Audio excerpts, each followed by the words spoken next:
Light 'em up, beat me up, the only GOAT, the genius one. They switching sides, I seen it coming. The plot twist, a convenient one. The internet's darkest corner is number 7. Imagine one of the darkest corners is our stream, this community. Let's see if this is scary. Oh my god, Doofip, should I do orange neon lights? 911 location of your emergency. The fuck? Okay, what's going on? Alright, this is what's happened. It's the 7th of November, 2014. 45-year-old Joseph Parker dials... Ew, bro, this nigga chopped. Yo, this nigga's fucking chopped, bro. Holy fuck, man. Damn. 911 at 2:45 in the morning to report an urgent incident that had taken place inside his home in Springville, Tennessee. An incident that had been solely his own doing. Hey, now with the 37 months! Damn, 37 months and you still ugly. Dude, you're my uncle. Like, how is my own uncle calling me ugly through TTS? You're dead ass my uncle, bro. Like, what the fuck? Dude. What the hell? 911 at 2:45 in the morning to report an urgent incident that had taken place inside his home in Springville, Tennessee. An incident that had been solely his own doing. I've been married 12 years on the 4th. I've been married for 12 years. 2 nights ago at 4 a.m. What? I shot my wife in the temple of her head. What? I thought I killed her. And I put her in the freezer out in the garage. It happened on him and his wife Samantha's 12th wedding anniversary, a day that should have been a celebration, but instead had somehow ended in Joseph shooting Samantha at point blank. Niggas shot his wife in the head on her anniversary? Her body inside their broke ass nigga ain't want to take her to dinner, so he killed her, bro. Niggas gotta get their money up. Garage freezer. An awful crime that Joseph was now confessing to a 911 operator. But this confession wasn't the real reason for his call, as Joseph likely would have been content without ever reporting his own crime, had it not been for the fact that hours prior, he noticed something unusual. Yo, Armpit Barnacle, this is horrendous shots, bro. Oh my god. Yo, oh my god, this is bad shots, bro. Holy shit, my stomach hurts. Yo, this is such bad shots, bro. Oh my god, bro. What the fuck? Hey! The garage. When I checked on her tonight, and she's not dead. She's got a big hole in the temple of her head. The fuck? And to get her body moved around in there, I think I broke her wrist. You know, she was frozen. Why is he telling the police this?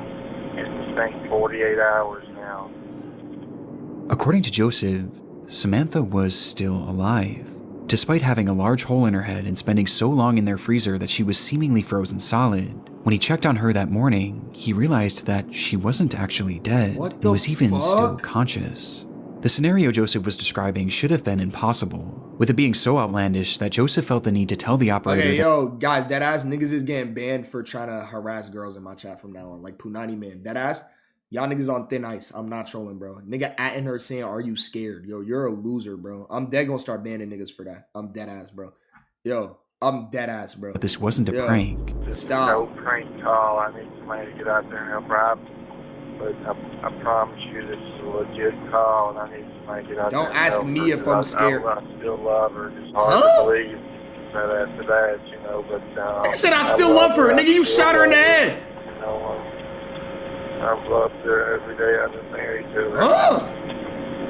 Had a rough stretch here. He was being serious, and all he wanted to do now was get Samantha help, as he claimed to still love her despite everything he had done. Okay, chat, if this is gonna sound dumb, but if let's say I shoot Malik in the chest and he doesn't die, and I take him to the hospital and he says he doesn't want to press charges, would I still go to jail or no?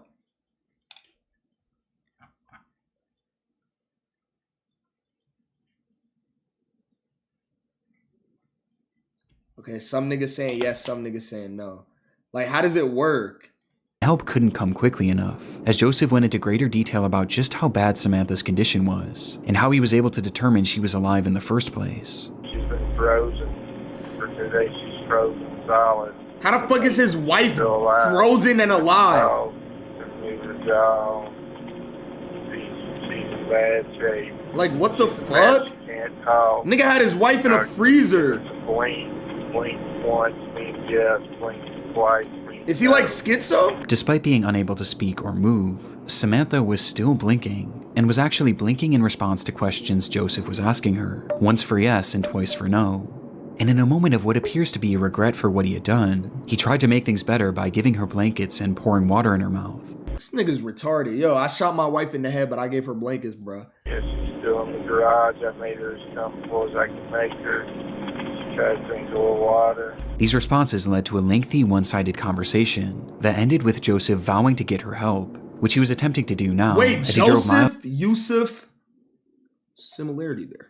miles away, clearing the scene for authorities and paramedics to save her, while calling 911 and explaining the surreal scenario. We don't have a history of domestic disputes. You know, we've never had to call the police or nothing. We just had a real bad night a couple of nights ago. Damn. And waving the gun around. Got myself. You know how crazy The two it had a is to happy and shoot healthy your marriage wife, bro? that, for whatever reason, what the had turned fuck? sour on their anniversary, in what he referred to as a real bad night, where something in Joseph Bruh. had snapped. But despite admitting to the murder, he made it clear that he had no intention of going to prison. He just What? wanted to make sure that Samantha was safe. Fuck that mean? Don't want to get arrested tonight and all that. Telling the operator that they'll find her in the freezer, before ending the call shortly after. What? Go to the Fuck you garage, think gonna happen? Yell for you. Yell. Nigga said I'm not trying to go to jail. Garage still. And that's where you'll see her once you get to the garage. Yo. Did he Sure go on enough, the when run? authorities entered Joseph and Samantha's home and ventured into the garage, they would see Samantha's red hair flowing out from the side of the freezer, Yo. and inside, they would find Samantha herself, frozen completely solid with a gunshot wound to her head, in the same exact manner that Joseph had described. But other than this, it was clear that Joseph's retelling of events was flawed, to say the least, as Samantha hadn't just been placed inside the freezer, she had been jammed inside of it, as if he was Oh, no. desperate to get her to fit inside, so much so that he actually sawed off her left leg. What the fuck? Along with making a series of other cuts to her body to get her to fit.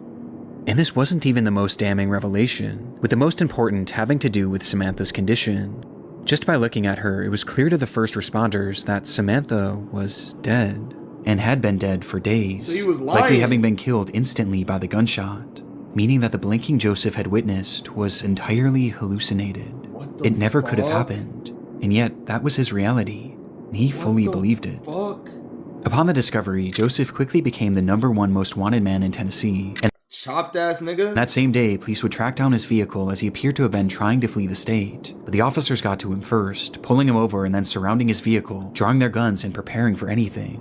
But just as Joseph had said on the phone, This is scary. Let's watch this. Yo, bro, stop linking me videos about Somali daycares, bro. Dead ass. he had no interest in going to jail. And that was something he was dead serious about.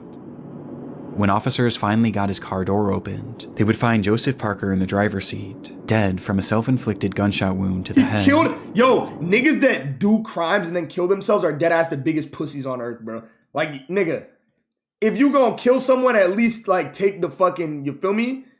Like, bro, His death you are made it so impossible pussy, to fully bro. confirm why he had taken Samantha's life that night, but reports seemed to indicate that he had recently lost his job, and the couple was experiencing financial hardships, putting their home in danger of foreclosure, with this perhaps being the reason the two were arguing on their anniversary. But reports also indicate that this murder didn't happen in the midst of the fight, as evidence points to Samantha having been asleep at the time she was shot, adding some uncertainty to how the situation truly did unfold. But one noteworthy discovery made after the fact was that at the time of his death, Joseph had drugs in his system, which could have been a factor in the murder itself, and it certainly was a factor in the hallucinations he was seeing afterwards. As he stood in his garage having full conversations with the frozen, mutilated corpse of the woman he had just killed, all the while truly believing it was all real. With this 911 call leaving a haunting impression on myself and the many Chat, others this is who why had you should stumbled never across do it drugs, chat, ever. in the internet's Trust darkest me. corners. Breaking news. Never do drugs, y'all. Where husband is being incredible though. Like, Trust me. Hello, fuck here. Shopping for clothes used to be a nightmare. K2 Smooth Live, bye.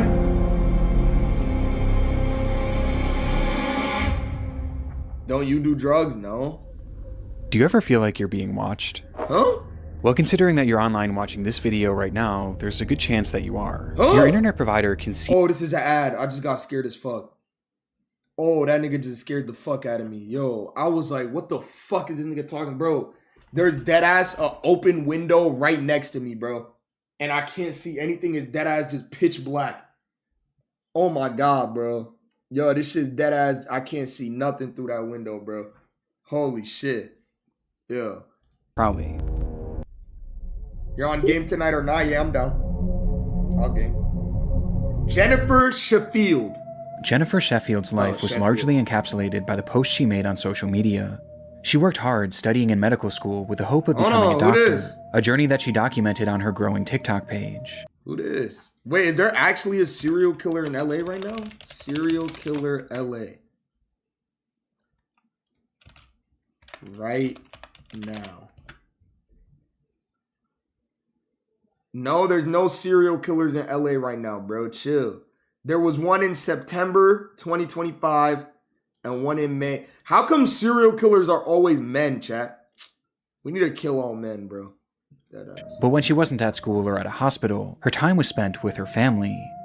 She had been married to a man named Brandon Sheffield for around a decade, and when they met, Brandon already had 2 children from a separate relationship. Though this didn't deter her in any way, and instead she took on the responsibility of helping to care for them, raising the children alongside Brandon as if they were her own for much of their lives, to the point where they seemingly started referring to her as their mother, a role that she thrived in, as she frequently posted pictures and videos alongside them. And the same was also true for her being a wife, as she loved to share her memories and moments with Brandon, cultivating this image of the perfect family and the perfect pair. But on social media, things are rarely ever as they seem. And on the 10th of December 2024, Jennifer would drop a bombshell on her followers. What? So, about to be a newly single mom.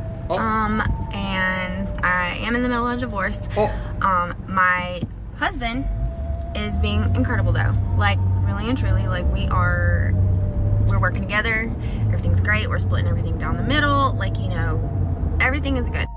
Damn. After approximately 10 years of marriage, Jennifer announced that she and Brandon were getting a divorce. There was no explanation for why, just the simple fact that they were separated and had already started the divorce process. Something that was reiterated by both of their Facebook relationship statuses, as they shifted to single around the same time. Despite the sad and even shocking news, it was clear that they were handling it better than most. There didn't appear to be any resentment. Not your business, bitch. You could have just not answered, bitch ass nigga. You could have just said nothing, maybe. Between them, as Jennifer described Brandon as having been incredible throughout the process, supporting her in any way possible, which was obviously good not only for them, but for their children, who were top of mind for the pair. It is a very civil divorce with our daughter in mind, and I really appreciate How does that work, chat? Let's say I marry somebody that already has 2 kids, but then like I help them raise the kids even though it's not my kids. If we have a divorce, did they get to take the kids because it's their kids and not mine, technically? You know what I mean? Because technically it's not my kids, bro. You know what I'm saying? However, you know, I'm going to be a mom, single income right now. And he will be helping with her. He will be supporting her. Yeah? You know? You gotta go to court? So I wouldn't do all that. Like, Fuck I'm them really kids. thankful for that, and that I will not have to worry so much about supporting her. It was apparent that there was some kind of custody split being discussed between them, which isn't really made fully clear in the video. But what was clear was how grateful Jennifer was for Brandon's support. But even with this help, this marked the first time in Jennifer's adult life that she was really on her own. I've never done this before. I've never been on my own before. So yeah, if you just have any tips, like I would really appreciate it, because like I'm a little scared right now. Damn.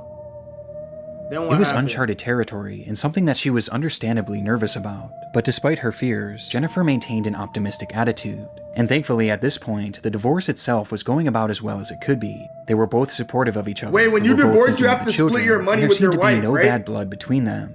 Though, as I said before, on social media, things are rarely as they seem. Depends. We have more breaking news now. This out of Brandon, where a husband and wife are dead following a murder. According to Brandon police, the couple was found on Toulon Street this morning after family conducted a welfare check on 30-year-old Jennifer Sheffield. What the fuck? 18 days after posting this video, praising Brandon Sheffield for the incredible way he had been handling their divorce, Both Jennifer and Brandon would be found dead inside their Mississippi home. Yo! That morning, family members arrived at the house to perform a welfare check, but noted signs of foul play outside, leading to them calling the police. Inside, officers discovered the pair lying next to each other. Each had a single gunshot wound to the head, with one thing being blatantly obvious. Brandon Sheffield had been the one to pull the trigger both times, shooting Jennifer before turning the gun on himself. What happened that night isn't fully understood, but the motive is fairly clear. This was likely the result of the divorce that Brandon had supposedly been handling so well. So, yo, bro. Yo, gang. Not the time, bro. And what is degloved? What is that emo supposed to be? What the fuck is degloved? Why is this the emo for degloved? What the fuck is that? What is degloved, bro? Like, what the fuck? Yo. Obviously, there seemed to be more going on behind the scenes. Perhaps the violence was spurred on by the holiday season and Brandon's realization that this would be their last as a married couple. Or perhaps he just wanted Jennifer all to himself. And if he couldn't have her, no one could. Since her murder, Jennifer's video What's that? Whose song is that? If I can't have you, no one can. I might kill my ex. Hold on.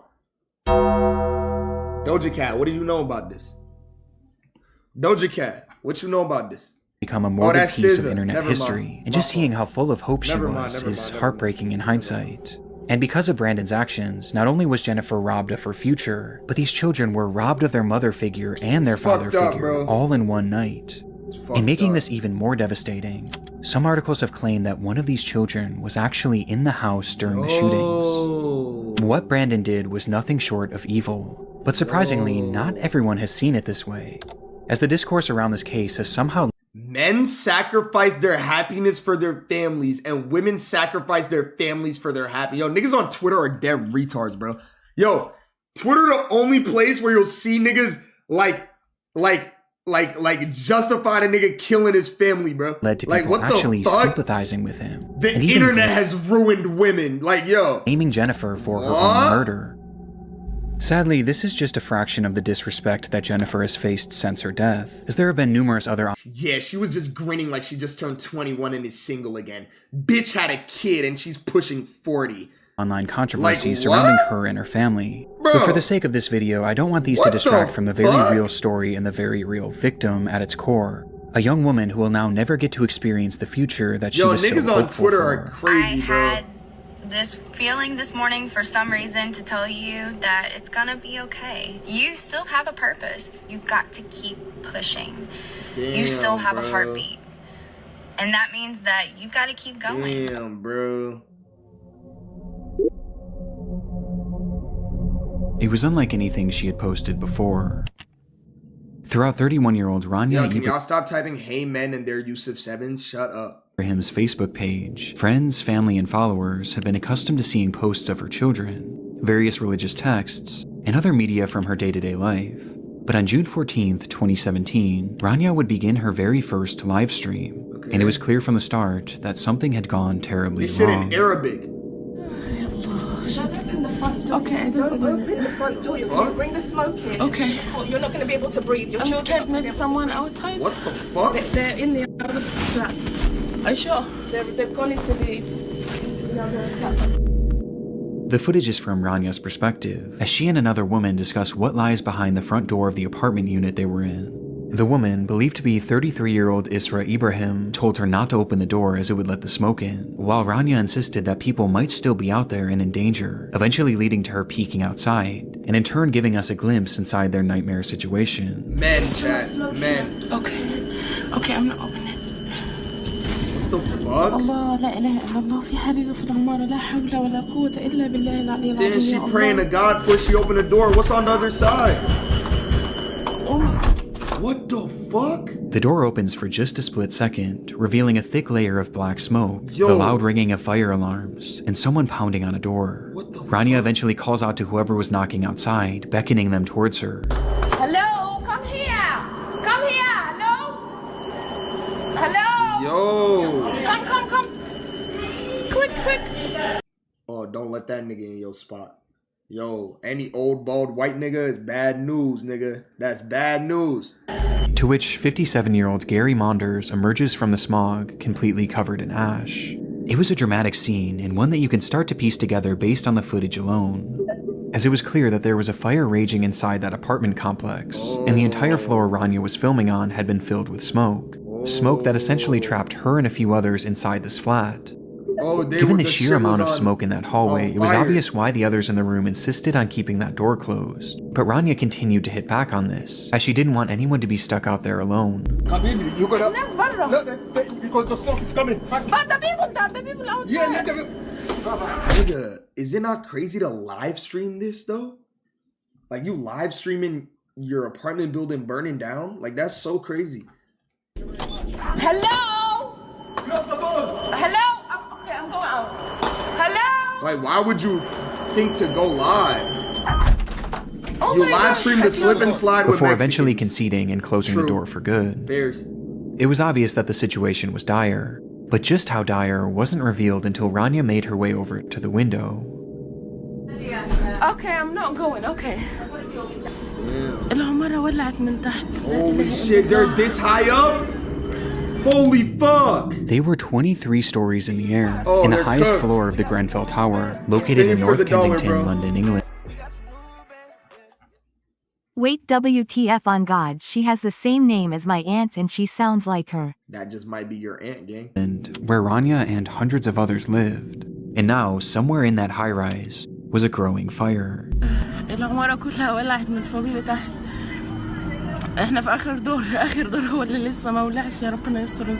last floor that hasn't caught fire yet.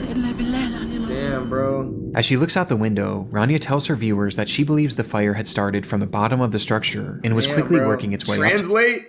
It's bad, bro. I know how to speak, like read Arabic and like, but I don't know what it means. Like I know what she's saying, but I don't know what it means. I've heard it before, but I don't know exactly what it means. It's not good, bro. Like I don't know. You're useless. I know, bro. You don't know how to speak? No, I know how to read it though. I dead know how to read Arabic. Oh God. Let me show you. Hold on. Arabic words. Like this says like Mahada, Ta'mal, Salam, Maysan. Well, I know how to read Arabic. To them, with it now being just one floor below them. But officially, this wasn't the story that Rania and the others in the room were being told, as each time they would dial 999, the operators would tell them that the fire was generally contained, and leave them with one clear instruction: stay put. This was the name of a nationwide rescue policy for all high-rise fires that stated that people should stay in their flats and wait for rescue as opposed to trying to escape on their own. Am I bugging? Obviously, you're supposed to do that. But yo, if my building's on fire, are you not trying to run out the building? Nigga, I'm not staying in my fucking apartment. Like, what the fuck? What I look like, nigga? I don't want to die. The fuck? I'm trying to escape, gang. Like, what? Buildings like these were made from thick concrete and should hypothetically keep fires relatively contained in the flat that they started in for an estimated time period of around 2 hours. And considering that this fire had started roughly 1 hour before Rania's stream, they should have been relatively safe until rescue crews got to them. And when looking outside, the fire wasn't even noticeable, meaning it was possible it was still contained and had simply been producing a lot of smoke. But that belief was far too optimistic for reality. Water bucket clutch. Yo, bro, this isn't Minecraft. You can't jump off of a building and place a water bucket before you hit the ground, bro. This is not Minecraft, bro.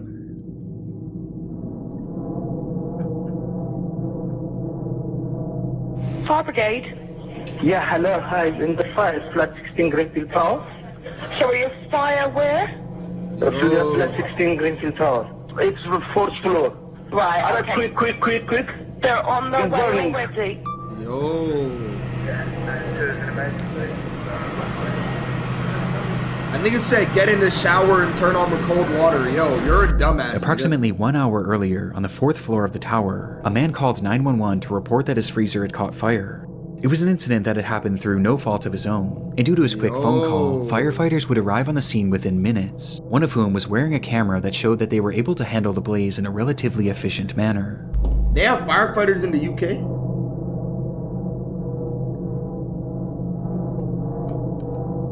With the camera using thermal imaging and heat sensors to assure that the fire was fully out. The camera scans around, showing a few items strewn about that were still at relatively high temperatures. But other than that, the room was completely clear, and it seemed as though the fire was out for good. Until the camera panned to the window. What happened to the window? Yo, don't scare me, bro. This nigga about to jump? Revealing scorching hot droplets of debris falling from the outside like molten rain. What the fuck? The fire had spread above them and was now burning up the side of the building in a manner that was completely unprecedented and defied any sort of logic based on the firefighters' knowledge of the scene. And by the time they even realized what was happening, things were already out of hand. Dude.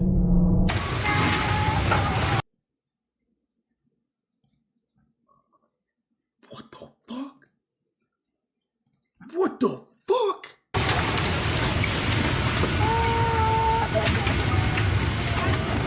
Nigga.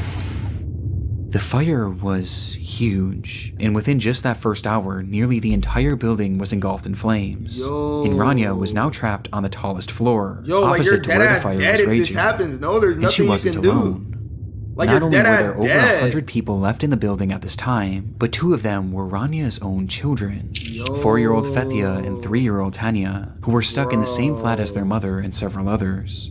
With desperation mounting, some of the others called out the window for help. We're stuck on the 23rd floor!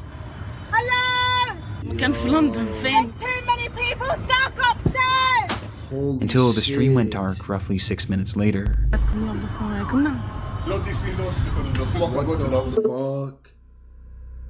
Despite things looking grim for the group on the 23rd floor, there was still some optimism about their rescue, as even 30 minutes after the stream had ended, those in the group were told once again by 999 operators to stay put, with the operator even telling them that the fire was contained to the 4th floor, which clearly wasn't the case. Yo. Rania's sister later spoke to the media about a phone call that they had shared around the same time, where she begged Rania to try and Yo, DEO, what the fuck do you mean rip juice? What are you talking about Juice WRLD for? Yo, bro, what are you talking about Juice WRLD for? recalling, Like, she what? did not. She respected and trusted and believed that they are coming to rescue them. And by this point, there were 999? Brother, 999 is 911 in the UK. That's their police number. hundreds of rescuers on the scene, along with multiple helicopters flying around them, which only further kept their faith alive. But tragically, this was all a cruel facade. Internally, fire crews were told not to go past the 12th floor shortly after Rania's stream Dumbass ended. niggas. It was just God, too it's dangerous. 999. And as for the helicopters, well, those trapped inside would have had no idea that those were actually just police helicopters. Wait, why don't firefighters use helicopters to put fire out? Like, if it's on a building, like, why don't they, like, go, like, next to the building and shoot the water out the window?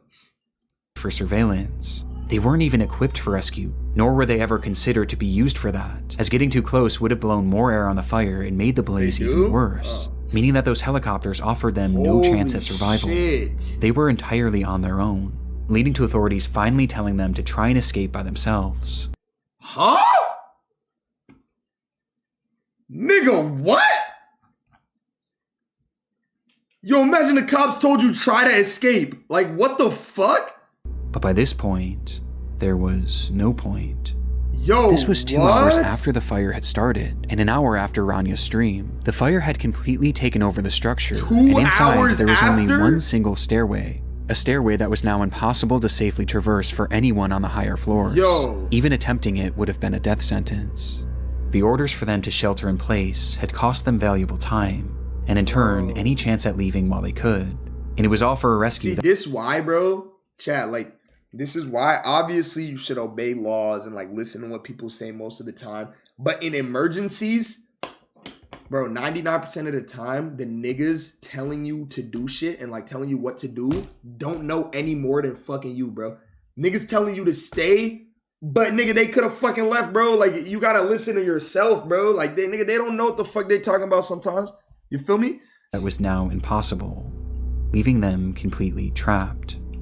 Rania, Fethia, Hanya, and everyone else shown in this live stream would perish in what we now know today as the Grenfell Tower Fire, a fire that claimed the lives of 72 people, in one of the worst fire tragedies in Europe's history. And while we've covered many large-scale tragedies on this channel before, few have been more preventable than this one. Damn, nigga. The Grenfell Tower was built back in 1970. Yo, how would you feel if you were the guy who started the fire in his apartment, bro? You would probably feel like ass, bro. Like dead ass. And around the 2010s, its concrete exterior was beginning to look outdated in an area that was experiencing a wave of modernization. Yo, bro, motherfuckers are dying and you guys are spamming sad SpongeBob. Nah, dead ass. The neighborhood was becoming trendier and wealthier, and the tower was becoming an eyesore to some. And so the decision was made by the Kensington and Chelsea Tenant Management Organization, along with the Royal Borough of Kensington and Chelsea, to refurbish the exterior by adding new siding known as cladding to give it a more modern appeal.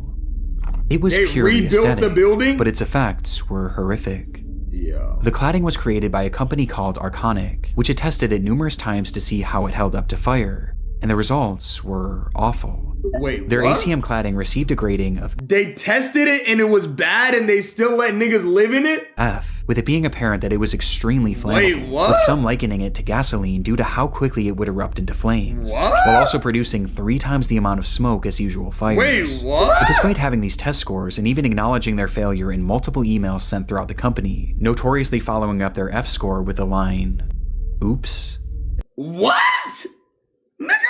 They not only refused to fix the problem, but they also kept selling it, with one of their clients being the group working on the Grenfell Tower refurbishment. And it wasn't even a secret either. Those in charge of the project wanted it done as cheaply as possible, and this ACM cladding was as cheap as it got, and so they chose it despite knowing the fire risk. And worst of all, they had the opportunity to buy a version of this product that was actually flame retardant, but they opted for the cheaper, more dangerous product, which in the end only saved them about £5,000, or roughly $6,500 USD.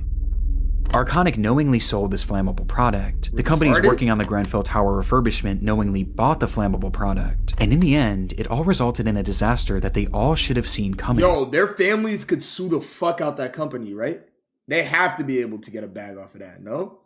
They gotta be able to sue them niggas. And when you couple this with the flawed orders to shelter in place, and the fact that there was only one stairwell, it was a recipe for disaster. This was always going to happen.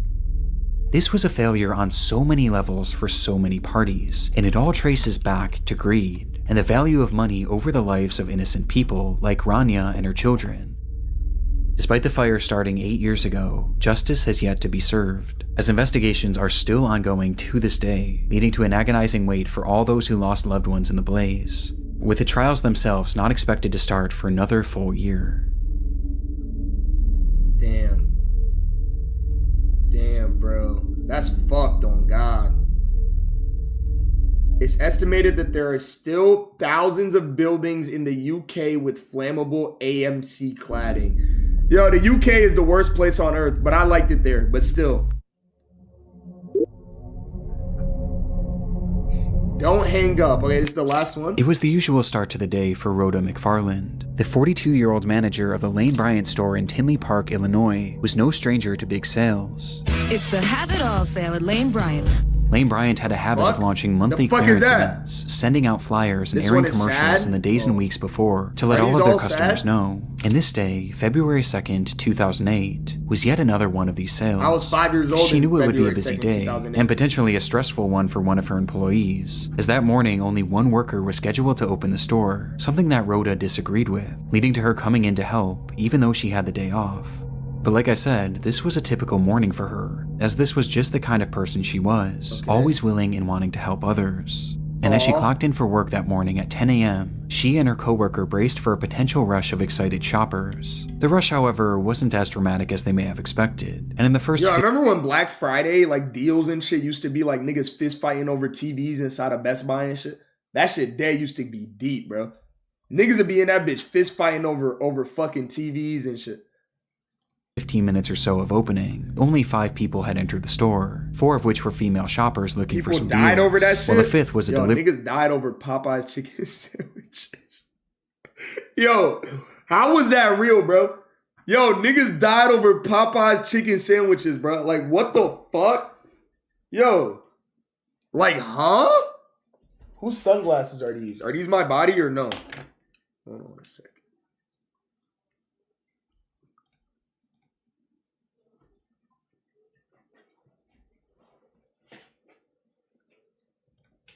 Man who walked in holding a stack of papers.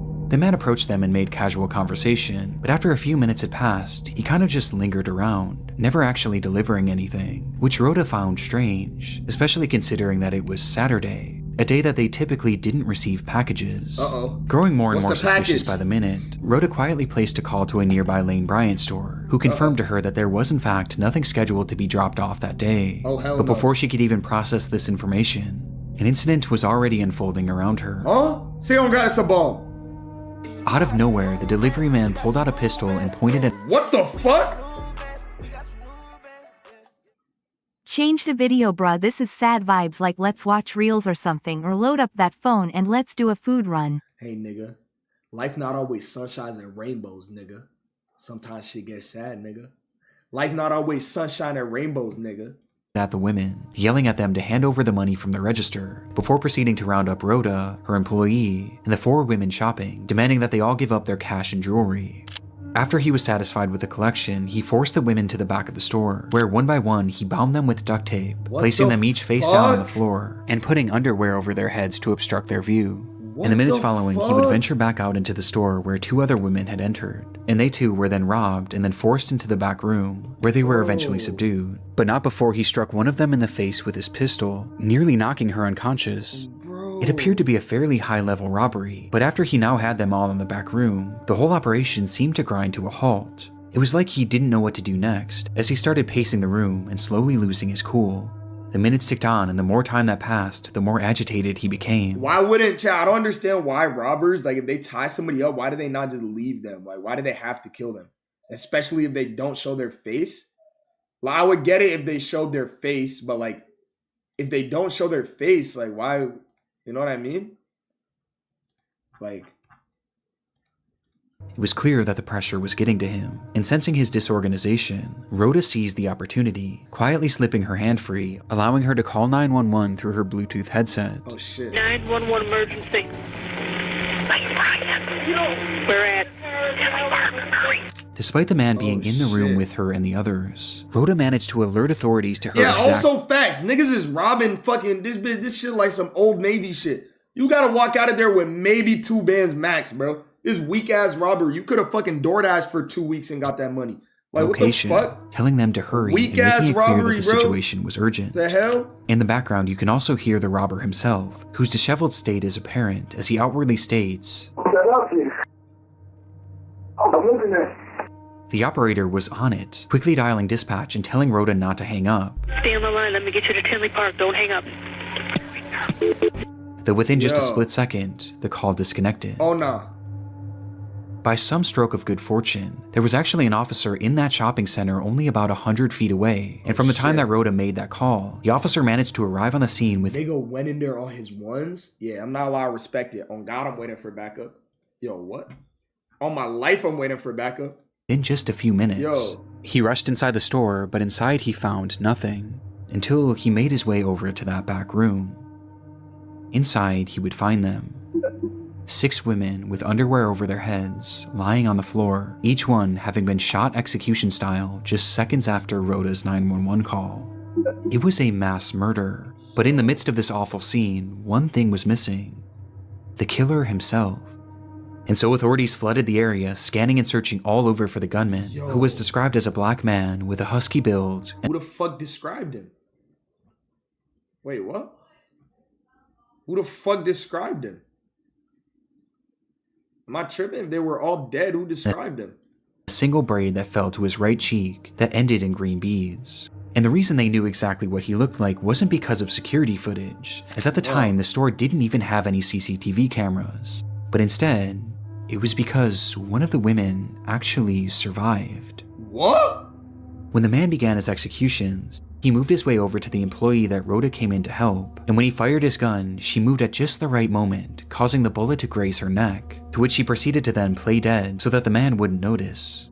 And thankfully, he didn't. Her testimony is the reason why we know exactly what this man looks like, and why we know what those moments were like before the shooting. But despite this, after doing a thorough search of the area, even utilizing a helicopter, there was no trace of the killer. What the fuck? CCTV footage from a neighboring store showed that just before Rhoda made that call to 911, she dodged a bullet, nigga? What the fuck? How the fuck you dodge a bullet, nigga? What the fuck? 911, two large SUVs pulled up in front of the building right after the shooting likely occurred. It's believed that both of these SUVs were involved in some way, with one potentially being a lookout and the other likely. That's sauce kill type of luck. Nigga, what? Nigga, what? Nigga? Being the getaway car, explaining how he would have gotten away so quickly. Not to mention that the store was located right near the entrance of an interstate, which could have taken them out of the state extremely quickly. Where did he get underwear from? Yo, retard. It was a fucking women's clothing store, you dumb fuck. Yo, bro, niggas just be typing shit, bro. What's good, Keto? That was 18 years ago, and today neither the shooter nor the drivers have ever been identified. What? Marking a rare instance in which a mass shooting in America went unsolved, they never leaving us caught with that so nigga? many unanswered questions to this day, with one of the biggest being the motive. Police have labeled this as a robbery gone wrong, which does seem to be the case, but why Lane Bryant? And why come in the morning when there was next to no cash in the register? I mean, in total, the killer only made off with about $200. Yo, this nigga killed 5 people for $200, bro. What the fuck? But also, yo, what the fuck type of cash register? Anyone that worked a real job, there's no way a cash register should only have $200 in it, no? Am I tripping? There's no way a cash register should ever only have $200 in it, bro. Like, what the fuck? That's crazy. And that's including the cash he stole from the women. It was the morning. Still, though, the register opens with money in it. Like, when I used to work at Zaxby's, the register would open with money in it. Not 200, maybe like at least like 400 or 500. One of the main theories today is that the killer had planned on taking customers hostage as they entered the store, but perhaps he grew frustrated at the lack of customers that day, until he eventually noticed that Rhoda was making a 911 call, which caused him that to nigga deadass could have worked 2 8-hour shifts in the Amazon warehouse and made them $200, bro. But nigga wanted to kill somebody. Not even 2. Nigga could have worked 1 damn near, bro. 1.5 shifts, bro. But you gotta kill fucking 5 people for that. Panic and start shooting. But what always gets me about this is that he never covered his face at any point, which makes me wonder if he was planning on killing these women all along. Though if that's true, how could this ever have been worth it? Due to just how bizarre this whole situation is, some have posed other theories, like perhaps this was someone with a drug addiction who was looking for quick cash to get his next fix, perhaps explaining his rapidly deteriorating behavior, or even that the suspect was actually a woman who never got caught because police were primarily looking for a male. But it's impossible to know for sure at the moment, and might not ever be known, as despite having survivor testimony, an exact description of this man's face and body, his voice, and even his DNA, which was discovered under one of the victim's fingernails, they had his DNA? We still have no idea who this man is, or where he went. What the fuck? Yo, am I bugging though, chat? Or like, the description, like, he could probably look nothing like this. Because the lady probably just said he's a black dude with braids, that with one braid hanging down, he had a fat face. You know what I mean? Like, he could dead ass look literally nothing like this, bro. Like, they don't know exactly what he looks like, bro.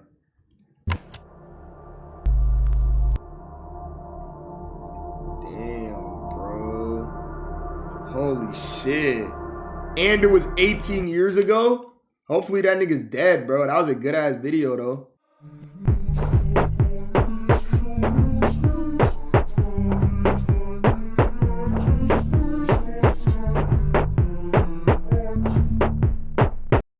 YouTube channel, The Plug House, and it's a whole bunch of clips from your guys' streams. Plug House TV. There we go. Yeah.